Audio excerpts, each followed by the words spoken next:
glad to wave at their loved ones when they sailed off on their voyages around the world. If their loved ones was up there waving back, they'd probably return safe and sound 5 years later. Just interrupting yourself, on the right hand side, the funny looking building, beehive or whatever you want to call it, is the current Mayor of London, Sadiq Khan's home. It's City Hall. There is another tradition on the Thames. It says if you give your loved one a little peck as you go under the bridge, you will have a lifetime of health and happiness as well. If your loved one's not with you, your husband, wife or partner will do. So people on the fabulous Bonito, make some noise. Let's get away from the people on the bridge. After 3, 1, 2, 3. Hello! Hello! Hello up there! Hello! Fantastic, look at that. Well done, the people on the boat. And the people up there, hello! So, people, tell me, does the River Thames look clean? Does the river look clean? It is the cleanest metropolitan river into the river. River got that bad, that smelly, Parliament could not function. Parliament instructed the Victorian engineer Sir Joseph Bazalgette to build the Victorian sewers down either side of the Thames. Had the effect of constricting the river, did clean the river up. So now we have 120 species of fish in the Thames. We've got eel, trout, salmon, seal, walruses, mermaids. Honestly, on a Saturday night you can definitely see a mermaid in the Thames. See many mermaids on a Saturday night. Okay guys, now I think we're going to spin the vessel around now. And on the left hand side, the port side of the vessel, this will be your best view of the Tower Bridge. You will never ever get a better view of Tower Bridge than this. This is your new Facebook profile picture.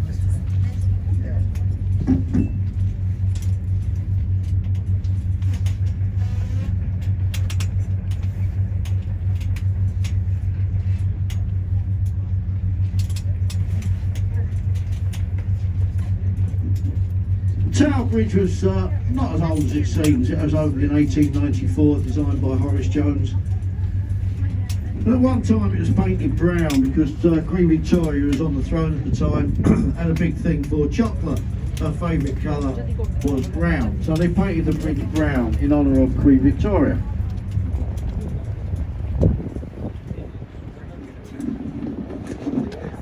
The walkways above were put there by the Victorians so that people didn't have to wait for the bascules to drop down before they crossed the river. That now features the Tower Bridge experience, which is an interactive experience well worth going to. But as we sail back up the river under Tower Bridge again, on the right hand side you will see the Tower of London. Now Britain was invaded in 1066 by William the Conqueror. And what he used to do is destroy the area around where he invaded. But the City of London, established by the Romans in AD 44, it makes money. So William the Conqueror didn't destroy the City of London when he invaded, instead of which he built the White Tower, providing the City of London paid William the Conqueror money, taxes and tribute, he'd leave them alone. But he did build the White Tower, the area in the middle of the complex, as a way of persuading the people of Britain, or people of London, to pay William the Conqueror taxes and tribute. Only 7 people. Hello! Hello up there! Only 7 people have ever been executed inside you on the way out. 117 people executed outside on Tower Hill. On the right hand side, there's some writing on the wall, the entrance to the Traitors Gate. This is the world's first one-way street. You went in, you were definitely not coming out. Just up the starboard bow on the right hand side towards the front, you can see a great big column with a gold orb on top. This is the monument. 1666 we had the Great Fire of London, when 80% of the City of London burned down. Sir Christopher Wren was commissioned to rebuild the city, but first he built the monument, 62 metres tall, as a way of Londoners being able to watch their city be rebuilt around them. If you laid the monument down, the tip of the monument would reach Pudding Lane where the Great Fire started. In actual fact, that was a little bit of a con, because Sir Christopher Wren was an astronomer, and he couldn't persuade anybody to build him a big enough telescope, so he persuaded the City of London to build on the right hand side, the white building with the clock face on it, Customs House, at one time when this was the world's first ever public toilets, which was sponsored by Dick Whittington, the real Richard Whittington, who was Lord Mayor of London 6 times. Think yourself lucky as we sail underneath, there's not public toilets up there now.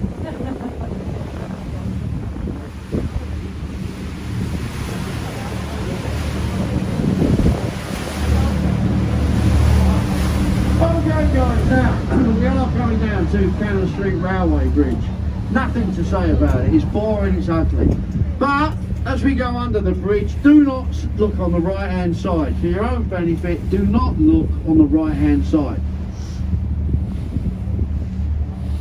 Because the windows under the bridge over there are a sauna, and they put the windows in the wrong way round. We can see in, they can't see out. Don't look, you might see naked people. And the whole boat's looking. I don't think it's open at the moment actually because this COVID thing, but I've got to tell you, sometimes there's 50 boats out here. Okay, so is there anybody in there? No, I don't think so. Never mind, never mind. Okay guys, so only 7,000 people live in the City of London. 350,000 people come to the city and work every day. So their rubbish is taken away from Riverboat, the walk on the right hand side, the last remaining wharf on the Thames in the City of London. Wharf incidentally is warehouse at Riverfront. So we are coming down to the Lonely Bridge again. Give me an R. Oh, fabulous. Featured as London Bridge in Mary Poppins as well. Just beyond the Southwark Bridge on the right hand side is the Vintners Livery Company Hall.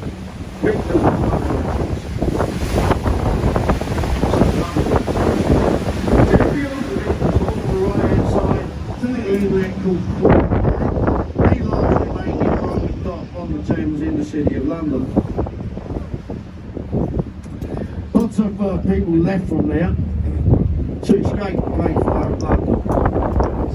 It's our Grade 2 listed ship down there really, it's a listed area. But we're coming down to the Millennium Bridge again, and if you look to the right as we go under the Millennium Bridge, good view of St Paul's Cathedral.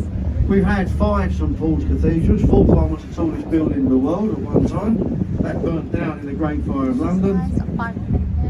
Sir Christopher Wren was commissioned to rebuild the current St Paul's Cathedral, and he built it 365 foot tall, 1 foot for each day of the year, because religion is for every day, not just Sundays and Christmas.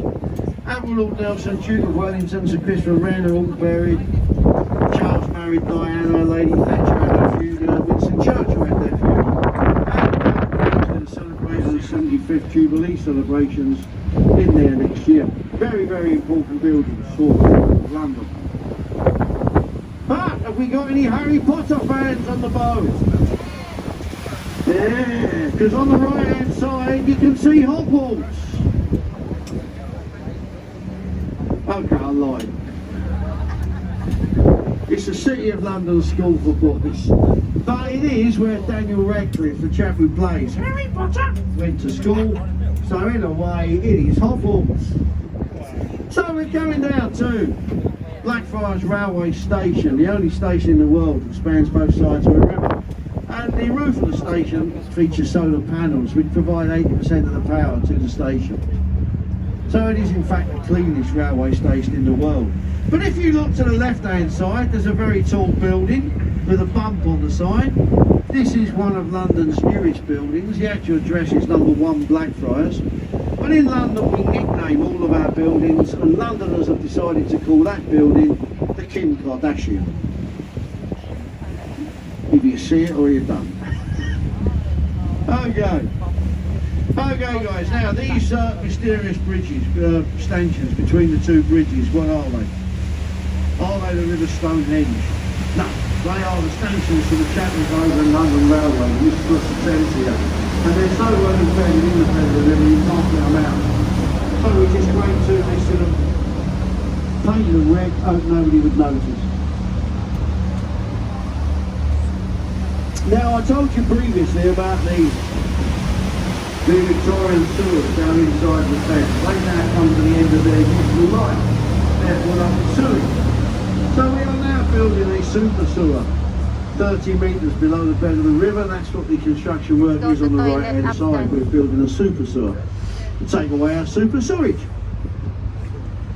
Now the City of London, as I said, established by the Romans, AD 44, they put a wall around the city with gates in the wall, Bishopsgate, Aldgate, Cripplegate, places like that. But the city became full up with people. So people started living round the Minster in the west, Westminster, the Abbey. That area grew into a city in its own right. And eventually the city of Westminster got bigger and bigger and bigger and morphed with or joined with the City of London, the square mile.